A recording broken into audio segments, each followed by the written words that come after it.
এটি আমাৰ পলম হয়েছে, এটি আমাৰ পলম হয়েছে। গতিকে মই আহিলো, কয় আহি বুলি নৰোত্তম ওলাই গুচি গলা।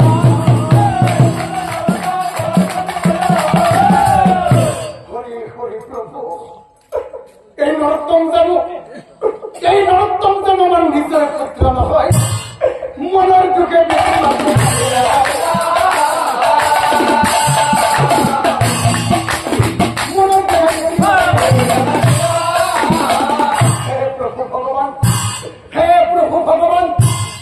নরোত্তম যেন আমার নিজের সন্তান নহয়, নিজের সন্তান হয়ে আজি সি আমার লগত বেলেগ ব্যবহার করিব, নিজের সন্তান হয়ে সি আজি আমাক বিপদৰ মুখলৈ ঠেলি দিলে।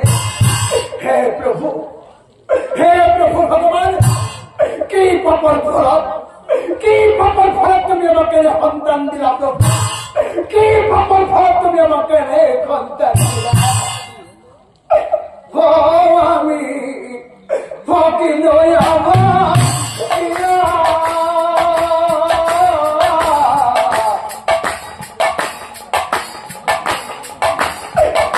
নাহি দয়া মায়া পুত্র আমার পরা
আমি আশা করেছিল আমার বৃদ্ধ কালত আমার পুত্র আমার হারথি হয়ে থাকিব।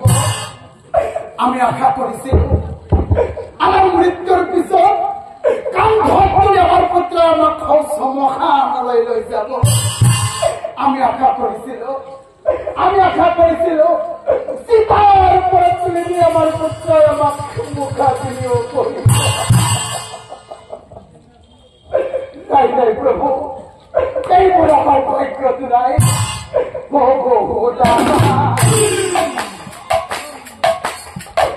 কৰিছিল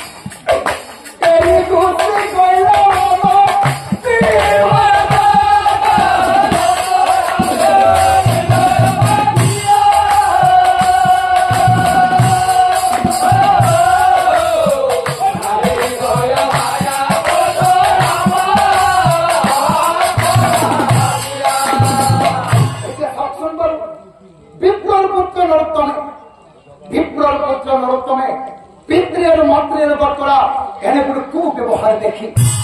বিপ্লব পুত্র নরোত্তমে পিতৃ মাতৃর বর্তরা এনে অন্যায় করে দেখি।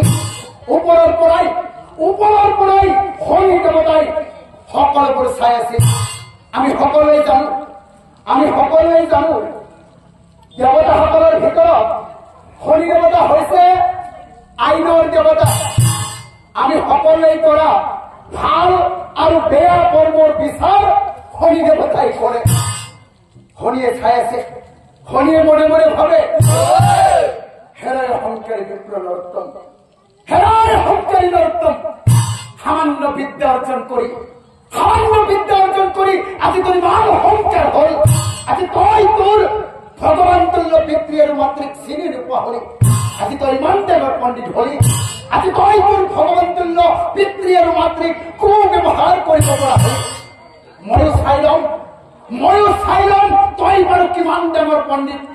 আহি থাক ৰজাৰ ৰাজসভালৈ, আজি ময়ো গৈ আছো তালৈ, তাতে লগ পাম তোক, আৰু ময়ো চাই লম তই বাৰু কিমান ডাঙৰ পণ্ডিত।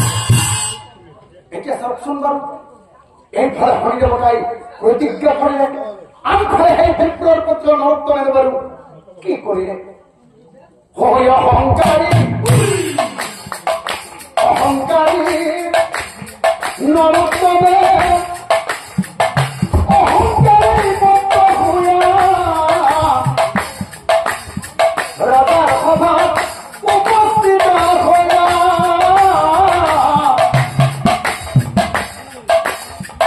রাজসভার বসিয়াছে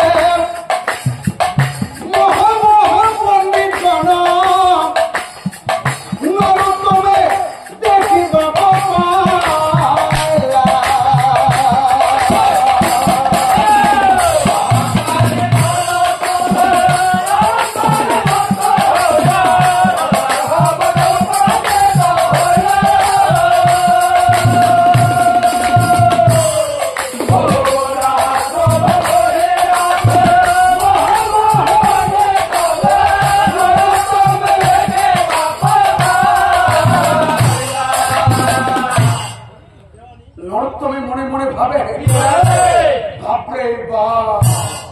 আমার রাজ্য কিমান উপর পণ্ডিত আছে, মই আজিহে দেখা পালো। হে পণ্ডিতগণক দেখা পাই হাঁহি উঠি পণ্ডিত সকল ঠাট্টার ঘুরে নৰোত্তম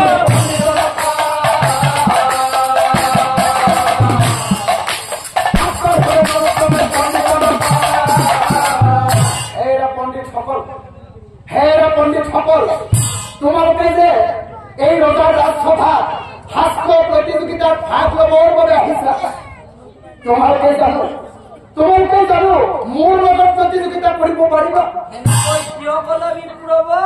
মই কিয় কৈছো জানা? মোৰ সমান মহাপণ্ডিত এই পৃথিৱীৰ ভিতৰত আৰু কোনো নাই। আৰু যদি তোমালোকক কিবা প্ৰমাণ লাগে, প্ৰমাণ লাগে যদি মই দিন এতিয়াই, লগে লগে সংকাৰী বিপ্ৰ নৰোত্তমে কি কৰিলে? যোগ বিদ্যাৰ বলত সেই পণ্ডিতজনৰ গাৰ বস্ত্ৰবোৰ, পণ্ডিতজনৰ গাৰ বস্ত্ৰ সৰুকৈ আনিল, পণ্ডিতজনৰ গাৰ বস্ত্ৰ সৰুকৈ আনিল,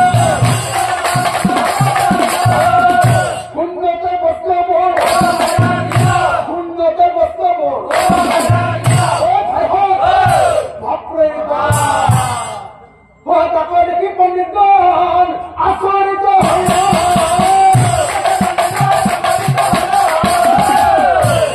বিপ্ৰ নৰোত্তম চাই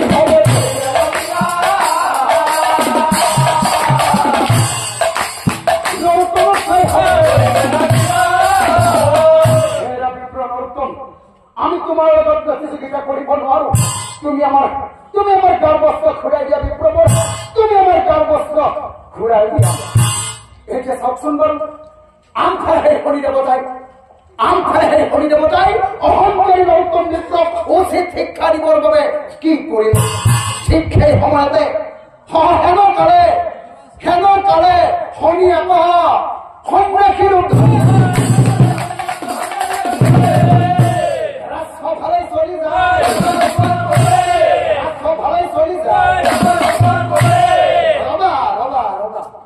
ৰবা পণ্ডিতসকল ৰবা, তোমালোকে হাহাকাৰ নকৰিবা। এই নরোত্তম মিত্র প্রতিযোগিতা মই করি। তোমাকে মাত্র 200 করে 60 টাকা। হে রাজীপ্র নরোত্তম, হে রাজীপ্র নরোত্তম, তুমি কি করো? তুমি কি করো? তুমি পৃথিবীর ভিতরে শ্রেষ্ঠ পণ্ডিত। হে রাজীপ্র, তুমি কি বাহাদুরি মারি কোয়া? তুমি কি বাহাদুরি মারি কোয়া? নিজকে পৃথিবীর ভিতরে একজন শ্রেষ্ঠ পণ্ডিত রাজীপ্র নরোত্তম। ও বাহাদুরি মারি নকবাদু না খোলা হেলা বিপ্রব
এইবার হন্ডা শিল্পী হরিদেবতাই রজার ফেরেশাই কইছে, মহারাজ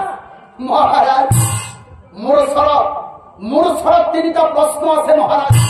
আমি এই 3টা প্রশ্নের উত্তর যদি এই নরোত্তম বিপ্রয় রাজসভার মাজত দিব পারে তেনেহলে আজিৰ প্ৰতিযোগিতা এই নৰোত্তম বিপ্ৰয় শ্ৰেষ্ঠ পণ্ডিত হব মহাৰাজ। কি